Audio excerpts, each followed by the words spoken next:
भोला भोला राजेंद्र सिंह बेदी की एक मशहूर कहानी है जिसे उन्होंने अपने पहले अफसानी मजमूए यानी कहानी संग्रह में पब्लिश किया था। भोला ना सिर्फ इस कहानी का नाम है बल्कि इसका एक अहम किरदार भी है जो अपने दादा और अपनी माँ का दुलारा होता है। एक दिन भोला ऐसा काम कर जाता है कि उसकी साहस को देखकर सब दंग रह जाते हैं। आइए जानते हैं भोला की कहानी। मैंने माया को पत्थर के एक कोजे में मक्खन रखते देखा। छाछ की खटास को दूर करने के लिए माया ने कोजे में पड़े हुए मक्खन को कुएं के साफ पानी से कई बार धोया। इस तरह मक्खन की जमा करने की कोई खास वजह थी? ऐसी बात अमूमन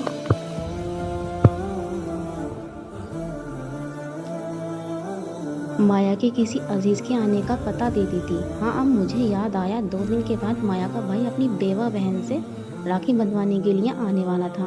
यूँ तो अक्सर बहनें भाइयों के यहाँ जाकर इन्हें राखी बांधती हैं, मगर माया का भाई अपनी बहन और भांजे से मिलने खुद ही आ जाया करता था और राखी बंधवा लिया करता था। राखी बंधवा कर वो अपनी बेवा बहन को यही यकीन दिलाता था अगरचे उसका सुहाग लौट गया है, मगर जब तक उसका भाई जिंदा है उसकी रक्षा, उसकी हिफाजत की जिम्मेदारी अपने कंधों पर लेता है। नन्हे भोले ने मेरी इस ख्याल की तस्दीक भी कर दी। गन्ना चूसते हुए उसने कहा, बाबा परसों मामू जी आएंगे। मैंने अपने पोते को प्यार से गोद में उठा लिया। भोले का जिस्म बहुत नरम व नाजुक था और उसकी आवाज़ बहुत सुरीली थी, जैसे कमल के पत्तियों की नज़ाकत और सफ़ेदी गुलाब की सुर्खी और बुलबुल की खुशलहानी को इकट्ठा कर दिया गया हो। मैंने प्यार से मुस्कुराकर भोले से कहा, भोले तेरे मामू जी तेरे माता जी के क्या होते हैं? भोले ने कुछ तामुल के बाद जवाब दिया, मामू जी। माया ने स्तूप पढ़ना छोड़ दिया और खिलखिलाकर हंसने लगी। मैं अपनी बहू को इस तरह खिलकर हंसने पर दिल ही दिल में खुश हुआ। माया बेवा थी और समाज उसे अच्छे कपड़े पहनने और खुशी की इस बात में हिस्सा लेने से भी रोकता था। मैंने बारहा माया को अच्छे कपड़े पहनने, हंसने खेलने की तलकीन करते हुए समाज की परवाह न करने के लिए कहा था, मगर माया ने खुद अपने आप को समाज की रूह ऊर्जा अहकाम के ताबे कर लिया था। उसने अपने तमाम अच्छे कपड़े और जेवरात के पिटारी को एक संदूक में बंद कर दिया था। माया ने हंसते हुए अपना पाठ जारी रखा। फिर उसने अपने लाल को प्यार से बुलाते हुए कहा, बोले तुम नन्ही के क्या होते हो? भाई, भोले ने जवाब दिया। इस तरह तेरे मामू जी मेरे भाई हैं। भोला ये बात ना समझ सका कि एक ही शख्स किसी तरह एक ही वक्त में किसी का भाई और किसी का मामू हो सकता है। वो अब तक यही समझता आया था कि उसके मामू जान उसके बाबा जी के भी मामू जी हैं। भोले ने उस मकमसे में पढ़ने की कोशिश ना की और उचक कर माँ की गोद में जा बैठा और अपनी माँ से गीता सुनने के लिए इसरार करने लगा। वो गीता महज इस वजह से सुनता था कि वो कहानियों का शौकीन था और गीता के अध्याय के आखिर में महात्मा सुनकर वो बहुत खुश होता और फिर जोहड़ के किनारे उगी हुई धूप की मखमली तलवारों में बैठकर घंटों उन महात्माओं पर गौर किया करता। मुझे दोपहर को अपने घर से जो 6 मील दूर अपने मज़ारों का हल पहुँचाने जाना था। बूढ़ा जिस्म इस पर मुसीबतों का मारा हुआ जवानी के आलम में 3-3 मन बोझ उठाकर दौड़ा गया, मगर अब 20 सेर बोझ के नीचे गर्दन पिचकने लगती है। बेटे की मौत ने उम्मीद को यास में तब्दील करके कमर तोड़ दी थी। अब मैं भोले के सारे ही जीता था, वह दरअसल तो मर चुका था। रात को मैं थकान की वजह से बिस्तर पर लेटते ही अंधने लगा। जरा तवक्को के बाद माया ने मुझे दूध पीने के लिए आवाज़ दी। मैंने अपनी बहू की शहादतमंदी पर दिल ही दिल में खुश हुआ और उसे सैकड़ों दुआएं देते हुए मैंने कहा, मुझ बूढ़े को इतनी परवाह ना क्या करो बेटा। भोला अभी तक ना सोया था। उसने एक छलांग लगाई और मेरे पेट पर चढ़ गया। बोला, बाबा जी आज आप कहानी नहीं सुनाएंगे क्या? नहीं बेटा, मैंने आसमान पर निकलते हुए सितारों की ओर देखते हुए कहा, मैं आज बहुत थक गया हूँ, कल दोपहर को तुम्हें सुनाऊंगा। भोले ने रुकते हुए जवाब दिया, मैं तुम्हारा भोला नहीं बाबा, मैं माता जी का भोला हूँ। भोला भी जानता था कि मैंने उसकी ऐसी बात कभी बर्दाश्त नहीं की कि मैं हमेशा उससे यही सुनने का आदी था कि भोला बाबा जी का है और माता जी का नहीं। मगर उस दिन कंधे पर उठाकर छेल मिल तक जाने और पैदल वापस आने होने की वजह से मैं बहुत थक गया था। शायद मैं इतना न थकता अगर मेरा नया जूता एड़ी को न दबाता और इस वजह से मेरे पाँव में टीज न उठती। इस गैरमामूली थकन के बाद मैंने भोले की वो बात भी बर्दाश्त कर ली। मैं आसमान पर सितारों को देखने लगा। आसमान के जुनूबी गोशे में एक सितारा मशाल की तरह रोशन था। गौर से देखने पर मंथन सा होने लगा। मैं ऊँघते ऊँघते सो गया। सुबह होते ही मेरे दिल में ख्याल आया कि भोला सोचता होगा कि कई बार बाबा ने मेरी बात किसी तरह बर्दाश्त की। उस ख्याल से लरज़ गया कि भोले के दिल में कहीं ये ख्याल न आया हो कि अब बाबा मेरी परवाह नहीं करते। शायद यही वजह थी कि सुबह के वक्त उसने मेरी गोद में आने से इनकार कर दिया और बोला मैं नहीं आऊँगा तेरे पास बाबा। क्यों भोले? बोला बाबा जी का नहीं, भोला माता जी का है। मैंने भोले को मिठाई के लालच से मना लिया और चंद ही लम्हात में भोला बाबा जी का बन गया और मेरी गोद में आ गया और अपनी नन्ही टांगों के गिर्द मेरे जिस्म से लिपटते हुए कंबल को लपेटने लगा। माया हरी अस्तूर पर पड़ रही थी। फिर उसने पाँव भर मक्खन निकाला और उसे कोजे में डालकर कुएं के साफ पानी से छाछ की खटास को धो डाला। और माया ने अपने भाई के लिए शेर के करीब मक्खन तैयार कर लिया। मैं बहन भाई के इस प्यार के जज्बे पर दिल ही दिल में खुश हो रहा था। इतना खुश कि मेरी आंखों से आंसू टपक पड़े। मैंने दिल में कहा औरत का दिल मोहब्बत का एक समंदर होता है। माँ बाप, भाई बहन, खावंद, बच्चे सबसे वो बहुत ही प्यार करती है और इतना करे पर भी वो ख़त्म नहीं होता। एक दिल के होते हुए भी वो सबको अपना दिल दे देती है। भोले ने दोनों हाथ मेरे गालों को जोड़ियों पर रखे, माया की तरफ से चेहरे को हटाकर अपनी तरफ कर लिया और बोला बाबा तुम्हें अपना वादा याद है ना? किस बात का बेटा? तुम्हें आज दोपहर को मुझे कहानी सुनानी है। हाँ बेटा, मैंने उसका मुँह चूमते हुए कहा। ये तो भोला भी ही जानता होगा। उसने दोपहर के आने का कितना इंतज़ार किया। भोले को इस बात का इल्म था कि बाबा जी की कहानी सुनाने का वक्त वही होता है जब वो खाना खाकर उस पलंग पर लेट जाते हैं जिस पर वो बाबा जी या माता जी की मदद के बगैर नहीं चल सकता था। चुनाचा वक्त से आधा घंटा बेशतर ही उसने खाना निकलवाने पर इस्तार शुरू कर दिया। मेरे खाने के लिए नहीं बल्कि उसे अपनी कहानी सुनने का चाव से। मैंने मामूल से आधा घंटा पहले खाना खाया। अभी आखिरी निवाला मैंने तोड़ा ही था कि पटवारी ने दरवाजे पर दस्तक दी। उसके हाथ में हल्की सी जरीब थी। उसने कहा कि खानका वाले कुएं पर आपकी ज़मीन को नापने के लिए मुझे आज ही फुर्सत मिल सकती है। नहीं, दलान की तरफ नज़र दौड़ाई तो मैंने देखा भोला चारपाई के चारों तरफ घूमकर बिस्तर बिछा रहा था। बिस्तर बिछाने के बाद उसने एक बड़ा सा तकिया भी एक तरफ रख दिया और खुद पायती में पाँव उड़ाकर चारपाई पर चढ़ने की कोशिश करने लगा। अगरचे भोले का मुझे इसरार से जल्द रोटी खिलाना और बिस्तर बिछाकर मेरी तवाज़ु करना अपने खुद गर्जी पर मुबनी था। ताहम मेरे ख्याल में आया आखिर माया ही का बेटा है ना, ईश्वर इसकी उम्र दराज करे। मैंने पटवारी से कहा कि तुम खानका वाले कुएं को चलो और मैं तुम्हारे पीछे पीछे आ जाऊंगा। जब भोले ने देखा कि मैं बाहर जाने के लिए तैयार हूँ तो उसका चेहरा उस मध्यम पड़ गया। इस तरह गुज़िश्ता शब को आसमान के एक कोने में मशाल की मानद रोशन सितारा मुसलसल देखते रहने की वजह से मालूम पड़ गया था। माया ने कहा बाबा जी इतनी भी क्या जल्दी है? खानका वाला कुआं कहीं भागा तो नहीं जाता? आप कम से कम आराम तो कर लें। ओहो, मैंने ज़ेर-ए-लब कहा। पटवारी चला गया तो फिर ये काम एक माह से इधर न हो सकेगा। माया खामोश हो गई। भोला मुँह घुसोने लगा। उसकी आंखें हमनाक हो गई। उसने कहा पापा मेरी कहानी। भोले मेरे बच्चे, मैंने भोले को टालते हुए कहा। दिन को कहानी सुनाने से मुसाफिर रास्ता भूल जाते हैं। भोले ने सोचते हुए कहा बाबा तुम झूठ बोल दे हो। मैं बाबा जी का भोला नहीं बनता। तुम जबकि मैं थका हुआ भी नहीं था और 15-20 मिनट आराम के लिए निकाल सकता था। भला भोला कि इस बात को आसानी से किस तरह बर्दाश्त कर लेता। मैंने अपने चाने से चादर उतारकर चारपाई की पायती पर रखी और अपनी दहती हुई एड़ी को जूती के कैसे मुश्किल से निजात दिलाते हुए पलंग पर लेट गया। भोला फिर अपने बाबा का बन गया। लेटते हुए मैंने भोले से कहा अब कोई मुसाफिर रास्ता खो बैठे तो उसके तुम जिम्मेदार होगे। और मैंने भोले को दोपहर के वक्त 7 शहजादों और 7 शहजादियों की एक लंबी कहानी सुनाई। कहानी में उनकी बाहमी शादी को मैंने मामूल से ज़्यादा दिलकश अंदाज में बयान कर दिया। भोला हमेशा इस कहानी को पसंद करता था जिसके आखिर में शहजादा और शहजादी की शादी हो जाए। मगर मैंने उसके रोज़ भोले के मुंह पर खुशी की कोई अलामत न देखी, बल्कि वो एक अफसरदा सा मुंह बनाए खफीफ तौर का लपटा रहा। इस ख्याल से कि पटवारी खानका वाले कुएं पर इंतजार करते करते थक कर अपनी हल्की हल्की झनकार पैदा करने वाली जरीब जेब में डालकर कहीं अपने गांव का रुख न कर ले। जल्दी जल्दी मगर अपने नए जूते में दबती हुई एड़ी की वजह से लंगड़ाता हुआ भागा। गो माया ने जूते की सरसरों का तेल लगा दिया था, तहाँ वो नरम मतलब न हुई थी। शाम को जब मैं वापस आया तो मैंने भोले को खुशी से दलान से सहन और सहन से दलान में कूदते फांदते देखा। वो लकड़ी के एक डंडे को घोड़ा बनाकर उसे भगा रहा था और कह रहा था, चल मामू जी के देश, ये घोड़े मामू जी के देश, मामू जी के देश, हाँ हाँ मामू जी के देश घोड़े।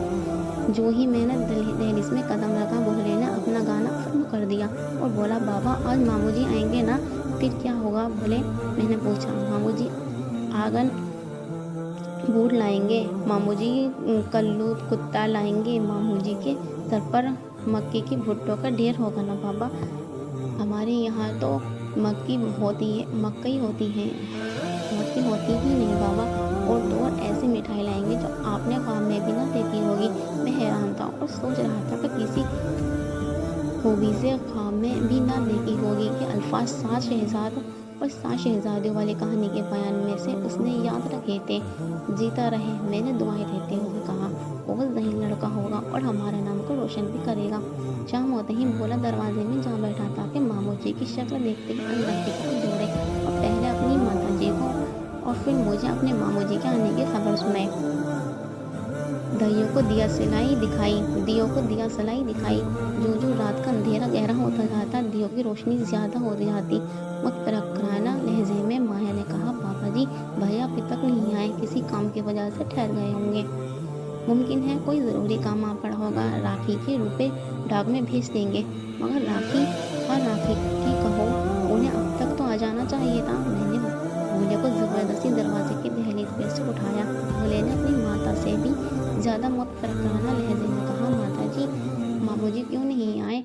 माया ने भोले को गोद में उठाते हुए और प्यार करते हुए कहा, शायद सुबह को आ जाएं तेरे मामू जी, मेरे भोले। फिर भोले ने अपने नरम व नाजुक बाजों को अपनी माँ के गले में डालते हुए कहा, मेरे मामू जी तुम्हारे क्या होते हैं जो तुम धन्नी के हो? भाई तुम जानो। और बंसी भोले का दोस्त के क्या होते हैं? कुछ भी नहीं, भाई भी नहीं। और भोला इस अजीब बात को सोचता हुआ सो गया। जब मैं अपने बिस्तर पर लेटा तो फिर वो मशाल के माने चमकता हुआ सितारा आसमान के एक कोने में मेरे घूरने की वजह से मानिन होता हुआ दिखाई दिया। मुझे फिर भोले का चेहरा याद आ गया, जो मेरे खानका वाले कुएं को जाने पर तैयार होने की वजह से यूं ही मानिन पड़ गया था। इतना शौक है भोले को कहानी सुनने का, वो अपनी माँ को स्तोत्र भी पढ़ने नहीं देता। इतना बच्चा भला गीता को क्या समझेगा? सिर्फ इस वजह से कि उसके अध्याय का महात्मा एक दिलचस्प कहानी होता है। वो निहायत सब्र से अध्याय के खत्म होने और महात्मे के शुरू होने का इंतजार क्या करता था। माया का भाई अभी तक नहीं आया, शायद ना आए, मैंने दिल में कहा। उसे अपनी बहन का प्यार से जमा किया हुआ मक्खन खाने के लिए तो आ जाना चाहिए था।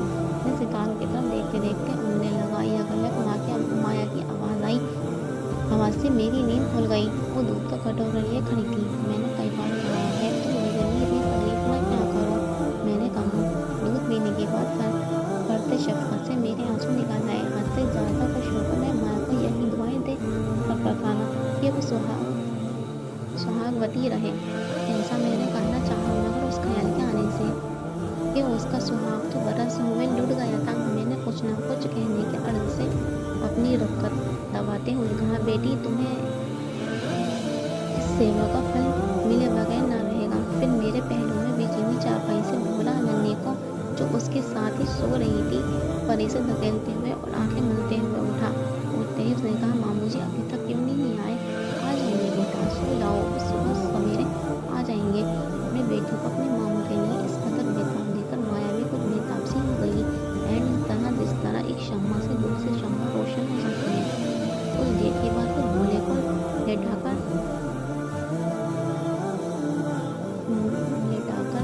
थकने लगी। माया की आंखों में भी नींद आने लगी। यूं भी जवानी में नींद फिर दिन भर का काम काज करके थक जाने की वजह से माया गहरी नींद सोती थी।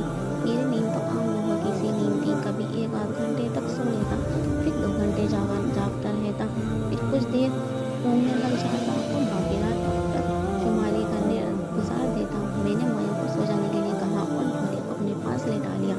बत्ती जलती रहने दो, सिर्फ धीमी कर दो।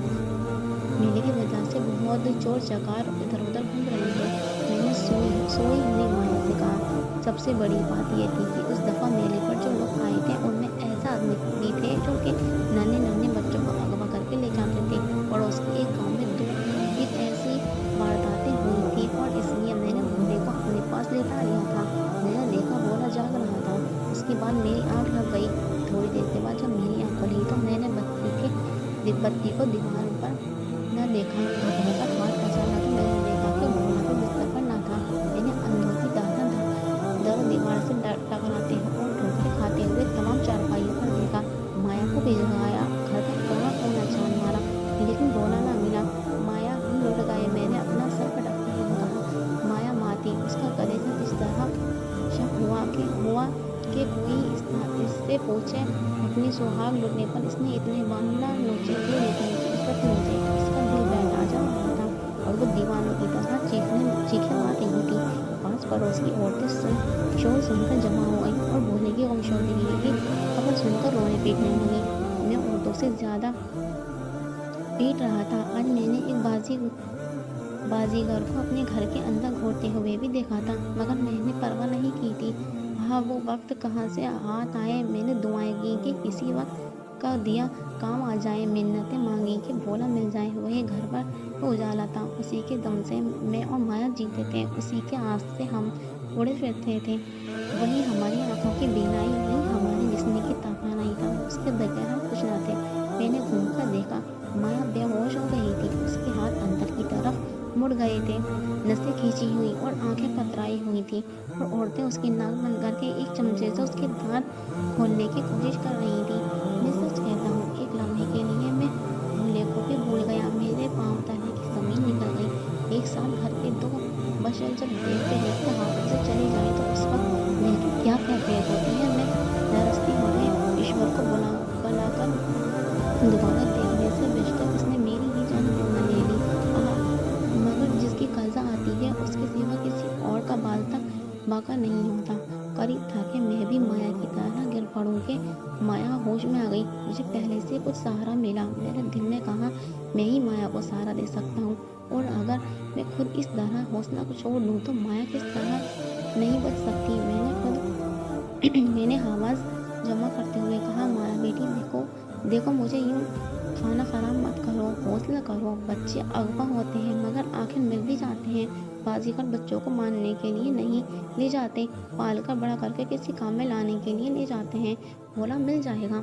माँ के लिए ये अल्फाज बेमायने थे। मुझे भी अपने इस तरह सब्र करने पर अवमान हुआ। गोया मैं इस वजह से चुप हो गया हूँ कि माया के मुकाबले में भोले से बहुत कम प्यार है। मगर नहीं, मैंने कहा, मर्दों को ज़रूर कुछ हौसला दिखाना चाहिए।